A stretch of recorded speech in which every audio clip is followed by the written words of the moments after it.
안녕하세요. 오늘 저희는 한국 사회의 중요한 문제죠. 직장 내 괴롭힘에 대해 좀 깊이 이야기 나눠보려고 합니다. 네, 안녕하세요. 아마 많은 분들이 직접 겪으셨거나 아니면 주변 동료들 이야기 들으면서 같이 좀 마음 아파하셨을 그런 주제인데요. 네, 그렇죠. 워낙 흔하게 벌어지는 일이라서요. 오늘 저희가 살펴볼 자료는요. 남영민 노무사님이 2020년부터 2024년까지, 와, 5년이네요. 5년간 금강일보에 연재하신 노동법 칼럼 시리즈입니다. 아, 그 컬럼들 저도 관심 있게 봤습니다. 굉장히 구체적이고 현실적인 내용이 많더라고요. 맞아요. 실제 상담 사례부터 법률 분석, 정책 제언까지 정말 내용이 알찬데요. 뭐랄까 현장의 목소리가 그대로 담겨 있는 느낌이었어요. 네, 현장감 있는 자료들이죠. 그래서 오늘은 이 자료들을 토대로 직장 내 괴롭힘 방지법, 이게 현장에서 정말 어떻게 작동하고 있는지, 또 법과 현실 사이엔 어떤 차이가 있는지 좀 자세히 보려고 합니다. 네, 좋습니다. 피해자나 회사, 또 가해자로 지목된 분들은 또 어떤 어려움이 있는지 이런 것들을 좀 구체적으로 살펴보고 싶어요. 네, 균형 있게 다뤄보는 게 중요하죠. 네, 궁극적으로는 더 건강한 일터를 만들려면 뭐가 필요할지 함께 고민하면서 좀 실질적인 통찰을 얻어가는 시간이 되면 좋겠습니다. 자, 그럼 이 문제 속으로 한번 들어가 볼까요? 네, 우선 법에서 말하는 직장 내 괴롭힘이 뭔지 그 정의부터 짚고 가야겠죠. 네, 그게 시작이죠. 근로기준법을 보면 직장에서의 지위 또는 관계 등의 우위를 이용하여 업무상 적정 범위를 넘어 다른 근로자에게 신체적, 정신적 고통을 주거나 근무 환경을 악화시키는 행위, 이렇게 정의되어 있어요. 네, 법조항은 그렇게 되어 있습니다. 바로 노무사님도 초기 칼럼에서 이걸 짚어주셨는데, 근데 이게 좀 명확해 보이면서도 실제 상황에 적용하려면 애매한 경우가 많다는 지적이 계속 있더라고요. 바로 그겁니다. 그 업무상 적정 범위, 이게 대체 어디까지냐. 그쵸? 또 관계의 우위, 이것도 판단하기가 참 애매해요. 상사만 해당되는 건지 아니면 동료 간에도 인정될 수 있는지. 맞아요. 동료 사이에도 은근한 그런 게 있잖아요. 있죠. 영향력 차이라든지 뭐 그런 것들. 그래서 단순히 내 기분이 나쁘다. 이걸 넘어서서 객관적으로 봤을 때 이게 정말 업무 범위를 넘어선 고통을 준 건지 아니면 근무 환경을 나쁘게 만든 건지 이걸 따지는 게 중요해요. 그 객관적인 판단이 참 어렵겠네요. 네, 사실 그게 현장에서 제일 어려운 부분 중 하나입니다. 2019년 7월에 이 법이 시행되면서 회사들한테는 책임이 딱 주어졌잖아요. 괴롭힘이 생기면 바로 조사해야 하고 피해자가 원하면 근무 장소 변경이나 유급휴가 같은 보호 조치도 해야 하고요. 네, 의무사항들이 생겼죠. 가해자로 지목된 직원에 대한 징계 로치 의무도 있고요. 네, 초기 칼럼들에서 이런 의무들이 많이 강조됐었어요. 네, 법의 취지 자체는 정말 좋았습니다. 꼭 필요한 법이었고요. 근데 시행 초기에 이게 좀 한계가 있다는 비판이 많았어요. 어떤 한계였나요? 가장 큰 게 회사가 이런 조사나 조치 의무를 제대로 안 했을 때 혹은 괴롭힘 행위 자체에 대해서 직접적으로 처벌하는 규정이 사실상 없었다는 점이에요. 처벌 규정이 없었어요. 네, 신고를 이유로 불이익을 줬을 때만 형사처벌이 가능했고요. 나머지는 과태료 정도였죠. 그러니까 실효성이 좀 떨어진다. 이건 뭐 그냥 권고 수준 아니냐 이런 지적이 많았죠. 그래서요? 개선이 되긴 했군요. 네, 예를 들면 사업주 본인이나 그 가족 같은 특수관계인이 괴롭힘을 하면 과태료 부과하도록 바뀌었고 또 회사가 조사를 제대로 안 하거나 비밀 누설하는 경우 피해자 보호나 가해자 징계 조치를 제대로 안 하는 경우에도 과태료 규정이 생기거나 강화됐어요. 조금씩 강화가 된 거네요. 네, 2021년 2호 칼럼들 보면 이런 변화들을 좀 짚어주고 있습니다. 하지만 이런 보완에도 불구하고 여전히 현장에서는 이 정도 처벌로 과연 이게 근절될까 하는 의문이 좀 남아있는 거죠. 과태료 액수 자체가 그렇게 크지 않다는 말도 있고요. 네, 그런 지적도 있습니다. 실효성에 대한 의문은 계속 제기되는 상황이에요. 칼럼들을 보다 보니까 와, 정말 이런 일까지 있나 싶은 사례들이 너무 많더라고요. 아마 듣고 계신 분들 중에서도 내 얘긴데? 하실 수도 있을 것 같아요. 네, 정말 다양하죠. 크게 보면 좀 교묘하게 사람을 고립시키는 유형이 있는 것 같아요. 뭐 집단 따돌림이나 없는 데서 험담하고. 그렇죠. 뒷담화 같은 거요. 메신저 단체방에서 일부러 빼고 이야기한다거나 자기들끼리만 아는 얘기하면서 소외감 느끼게 하는 것도 있고요. 아, 그런 거 정말 기분 나쁘죠. 네, 상당히 비열한 방식이죠. 초기 칼럼부터 꾸준히 나오는 사례들이에요. 그런 사회적 고립 말고 좀 더 직접적인 괴롭힘도 많잖아요. 네, 권력을 남용하는 형태죠. 회식 자리에서 술 강요하거나 막말하고 폭언하고 이건 뭐 고전적인 유형이고요. 업무랑 전혀 상관없는 사적인 심부름 시키는 거. 이것도 해당되죠. 당연하죠. 아니면 반대로 일부러 업무에서 배제시켜서 무력감 느끼게 하는 것도 괴롭힘입니다. 아, 일 안 주는 것도요? 네, 과도하게 많은 업무를 몰아주거나 아예 달성 불가능한 목표 주고 압박하는 것도 마찬가지고요. 여러 칼럼에서 이런 사례들 구체적으로 다루고 있어요. 정말 충격적이었던 사례도 있었어요. 정신지체 장애 가진 동료한테 여러 명이 돌아가면서 돈 빌리고 안 갚고 나중에 막 집단적으로 폭언하고 그랬다는. 아, 네, 저도 그 칼럼 읽고 정말 마음이 안 좋았습니다. 그런 극단적인 사례도 있고요. 그랬다고 하더라고요. 네, 그런 사례도 있었죠. 심지어 코로나19 확진됐다고 부당하게 대우한 경우도 있었고요. 아, 정말 별의별 경우가 다 있네요. 드물지만 부하 직원이 상사 괴롭히는 역갑질 얘기도 나오던데요. 네, 그런 경우도 간혹 있습니다. 양상이 정말 다양해요. 근데 여기서 진짜 좀 답답하면서도 중요한 게 가해자들은 자기가 뭘 잘못했는지 모르는 경우가 많다는 거잖아요. 맞습니다. 그게 가장 큰 문제 중 하나예요. 인식 부재. 자기는 그럴 의도가 아니었다, 장난이었다, 뭐 이런 식으로 항변하는 경우가 정말 많죠. 의도가 없었으면 다 괜찮은 건가요? 아니죠. 남영민 노무자님도 지적하셨지만 특히 세대 간의 인식 차이가 이걸 더 심화시키는 것 같아요. 아, 세대 차이요? 네. 예전에는 뭐 강할 리더십이다, 원래 조직이 그런 거다 하고 넘어갔던 행동들이 지금 기준으로는 명백한 괴롭힘인 경우가 많거든요. 그렇겠네요. 중요한 건 법적으로나 윤리적으로나 가해자의 의도가 아니라 그 행위 자체가 피해자에게 객관적으로 어떤 영향을 미쳤느냐 하는 점입니다. 고통을 줬는지, 근무 환경을 나쁘게 만들었는지. 그게 판단 기준이에요. 결과가 중요하다는 말씀이시군요. 그렇죠. 이 인식의 간격을 좁히는 게 정말 큰 숙제입니다. 피해자 입장에서 보면 정말 넘기기 힘든 벽이 입증 책임 같아요. 내가 괴롭힘 당했다는 걸 증명해야 하는데 이게 진짜 어렵죠. 네, 말처럼 쉽지 않습니다. 녹취 파일이나 문자, 이메일 같은 명확한 증거가 있으면 그나마 나은데 교묘하게 이루어지는 괴롭힘은 흔적을 안 남기는 경우가 많잖아요. 동료들한테 증언해달라고 하기도 참 미안하고 부담스럽고. 그렇죠. 괜히 나섰다가 자기한테 불똥 튈까 봐 다들 망설이는 게 현실이죠. 여러 칼럼에서 이 입증의 어려움 때문에 피해자들이 얼마나 힘들어하는지 계속 이야기하고 있어요. 심지어 너무 절박해서 동료들 대화 몰래 녹음했다가 오히려 통신비밀보호법 위반으로 고소당하는 경우도 있다면서요? 네, 2021년 칼럼에 그런 안타까운 사례가 소개됐었죠. 본인이 참여하지 않은 다른 사람들끼리의 대화를 녹음하는 건 불법이거든요. 와, 정보가 답답하겠네요. 네, 이런 입증의 어려움에 더해서 신고하고 나서 겪게 될지도 모르는 불이익, 즉 2차 가해에 대한 두려움, 이것도 엄청난 압박이죠. 2차 가요? 구체적으로 어떤 건가요? 뭐 은근히 따돌림을 당한다거나 갑자기 이상한 부서로 발령이 난다거나 심하면 해고 압박을 받는 경우도 있다고 합니다. 드물지 않게 발생해요. 아, 신고하기가 더 어려워지겠네요. 그렇죠.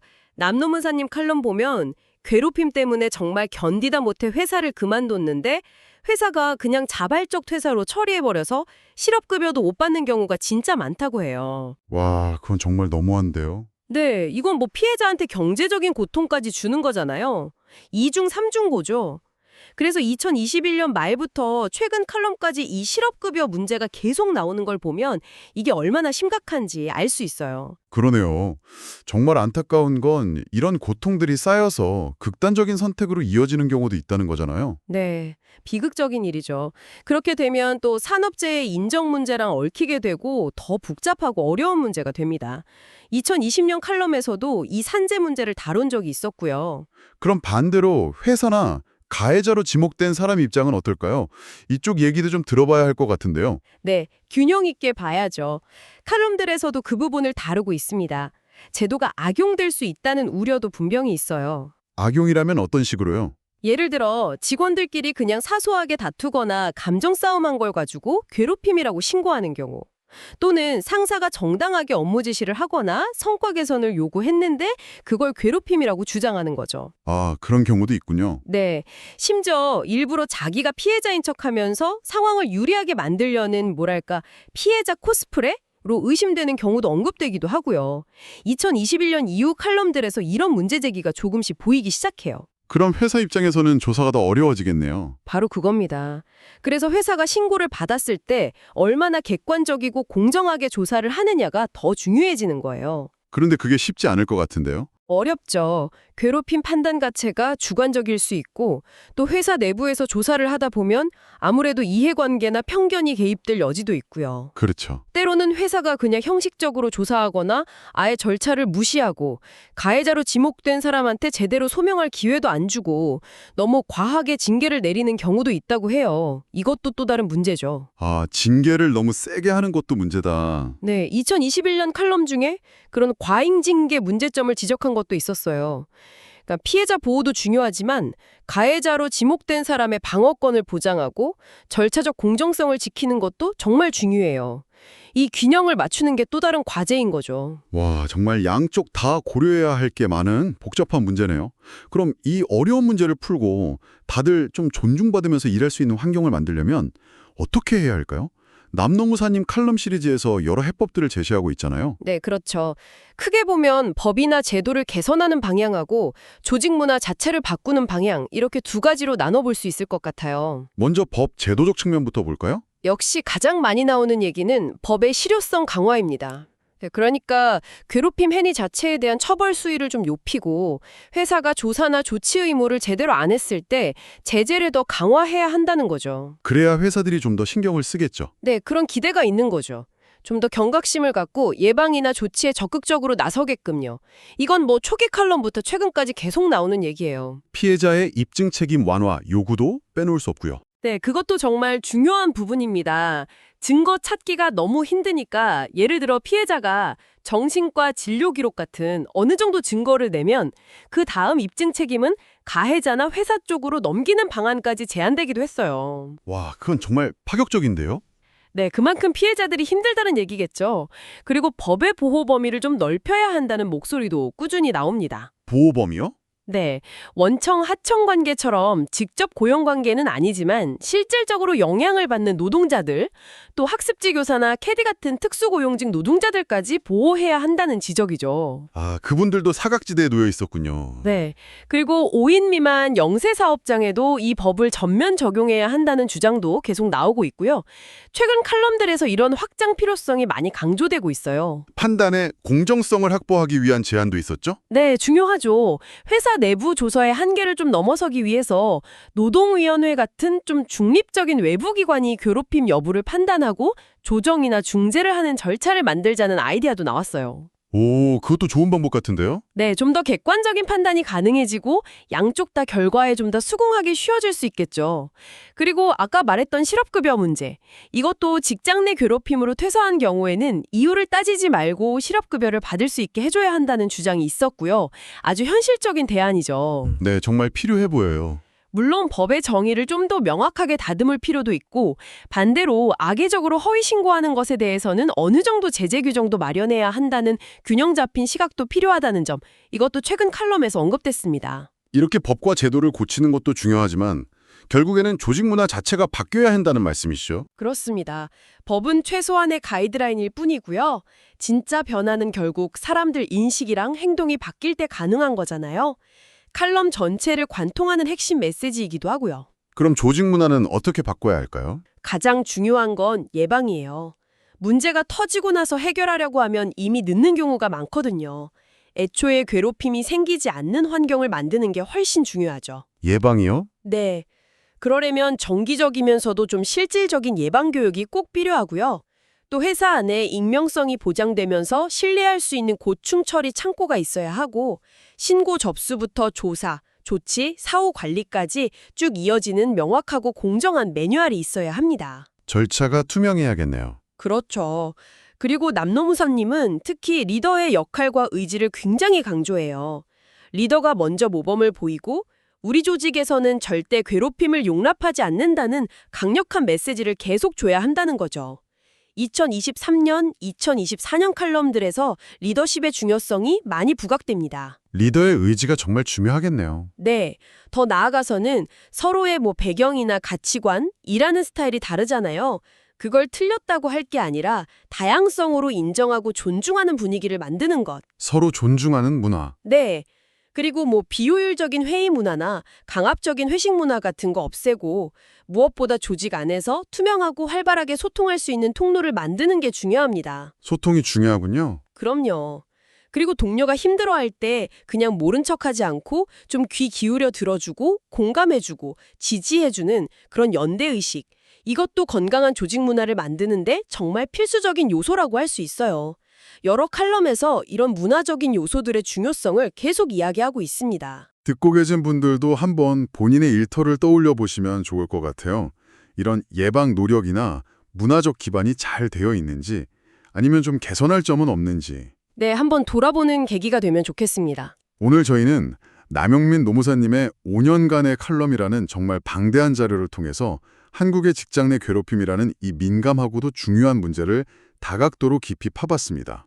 2019년에 법이 시행되긴 했지만 여전히 법 정의가 좀 모호하고 피해자들은 입증하기 너무 어렵고 2차 가해 위험도 있고요. 네, 기업의 조치나 처벌의 실효성 문제, 또 제도가 악용될 가능성까지 정말 해결해야 할 과제가 많다는 걸 다시 한번 확인했네요. 맞습니다.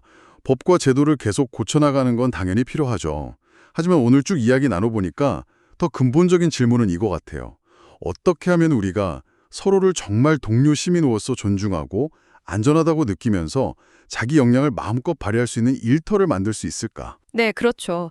이건 단순히 법조항 몇 개 바꾼다고 해결될 문제가 아니죠. 우리 사회 전체의 어떤 문화적인 성숙도와 연결된 문제라고 봅니다. 오늘 이야기 나눈 칼럼 중에 제 마음에 딱 남은 구절이 하나 있어요.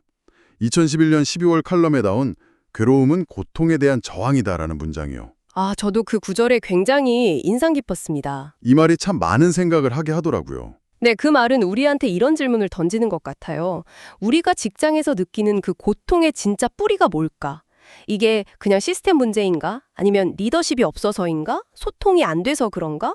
아니면 그냥 어떤 개인의 잘못된 행동 때문인가? 그 근원을 제대로 알아야 한다는 거군요. 그렇죠. 그 근원을 명확히 이해하려고 노력할 때 비로소 우리는 그 고통에 효과적으로 저항하고 진짜 변화를 만들 수 있는 길을 찾을 수 있지 않을까요? 네, 맞는 말씀입니다. 오늘 이 시간이 지금 듣고 계신 여러분께서 각자 계신 그곳에서부터 좀 긍정적인 변화를 만들기 위해 나는 뭘 할 수 있을까? 이걸 잠시라도 고민해보는 그런 시작점이 되었기를 바랍니다. 네, 오늘 저희와 함께 이 깊은 탐색을 함께 해주셔서 정말 감사합니다. 네, 감사합니다.